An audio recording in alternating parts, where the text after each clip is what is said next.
Hey everyone, still just pasting raw URLs into your Notion pages?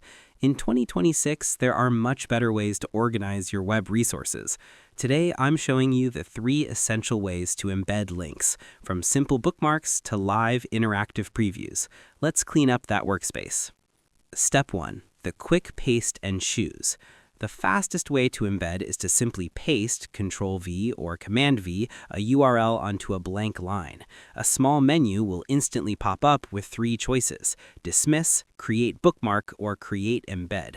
For 2026, Create Bookmark is the standard for most sites, giving you a beautiful card with a thumbnail and description, while Create Embed is for interactive content like YouTube or Figma, where you want to interact with the site without leaving Notion. Step 2. Using the /embed command. If you want to ensure a link becomes a live interactive window, use the / command. Type /embed and hit enter. This opens a dedicated block where you can paste your link. This is the preferred method for 2026 because it forces Notion to attempt a live render, perfect for Google Maps, Spotify playlists, or Typeforms where you want to interact with the site without leaving Notion. Step 3. Creating inline hyperlinks. Sometimes you don't want a big block, you just want a link inside a sentence.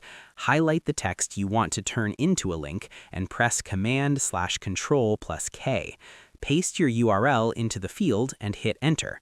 Pro tip for 2026, you can also just highlight text and paste a link directly over it to instantly turn that text into a hyperlink. Finally, once your link is embedded as a bookmark or a live window, you can customize it. Hover over the block to see the black handles on the sides. Drag these to resize the preview. You can even drag the 6-dot handle to move these links into columns, creating a professional-looking resources section for your project dashboard. I hope this helped you out, and I see you in the next one.